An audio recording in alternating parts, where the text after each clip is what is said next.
Well, it was a bit too late last night to do a video about this when it actually dropped, but it's time to talk about the trailer for GT7 1.49, new cars, new track, new physics, new smaller details, of course certain things which aren't even mentioned in the trailer, which presumably we'll probably get as well, such as the new engine swaps which we typically get. Could be more engine swaps this time, could be the usual 5, we'll have to see. Chances are you've seen the trailer anyway, but let's just run through it quickly for maybe those who haven't.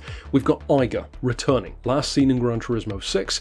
Must admit, not a track I spent a huge amount of time on. It would appear that we're probably having at least mainly the shorter circuit layout. It looks that way at least. There were rally variations as well, so could be interesting down the line. There is a potentiality there to have some more dirt tracks, which could be cool. I do find it curious though that they deliberately chose to showcase rally cars in the trailer. And I don't just mean the new Subaru, I mean stuff like the NSX Group B. That's a choice to make, especially on a road course, so I wonder if that might be a little Easter egg or a teaser for the future. We have new physics, which is an interesting tie-in to the rally as well. That's an interesting way of keeping the game, well, interesting, I guess, because having newer physics to adapt to, depending on how much of a change they are, could be challenging. We'll have to see exactly what that involves. I would imagine that some of those physics changes are involving the new Michelin tyres. If you actually pause the trailer and take a look at the tyre section, it doesn't look as crazy of a difference as it initially seems. If you watch the video quickly without pausing it, it looks like super expensive tyres, but it looks like they've just got the Japanese yen version of the credit, so all the tyres are more expensive. So it looks to me more so like it's kind of a decal upgrade on the tyres rather than actually different tyres. It still looks like you've got your comforts, your sports, your racing tyres.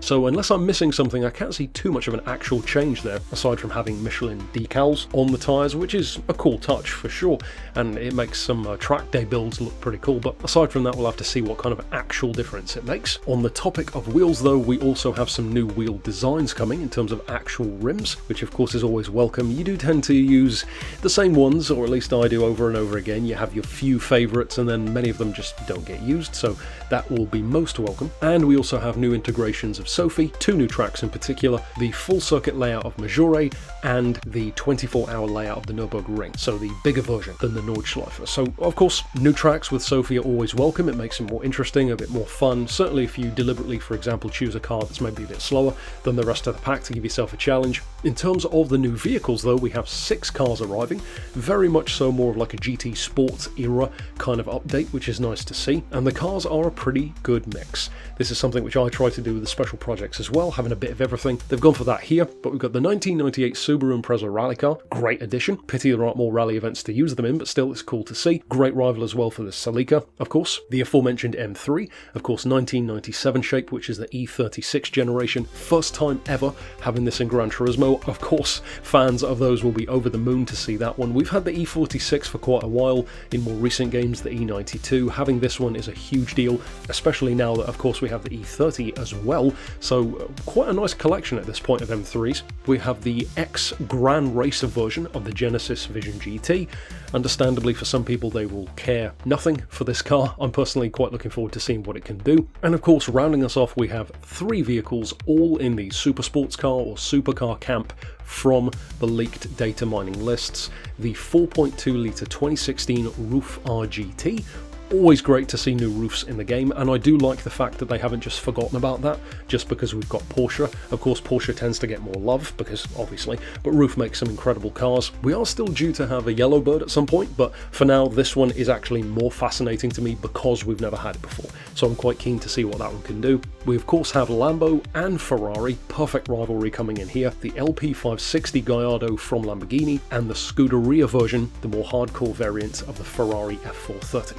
Fantastic pairing. Like I said, both of these were in the leaked data mining list, and of course both of these are returning faces, last seen in Gran Turismo 6. It's a good looking update. It looks to be a lot of fun, potentially, depending on how many events there are added on new track and existing tracks. I mean, if the usual updates are anything to go by, there probably won't be a ton of new events, so don't necessarily get your hopes up too much for that, but I think the most curious thing to see will be the new physics, how different they are, how noticeable they are, and then of course getting on to the usual good stuff of the new track, the new cars.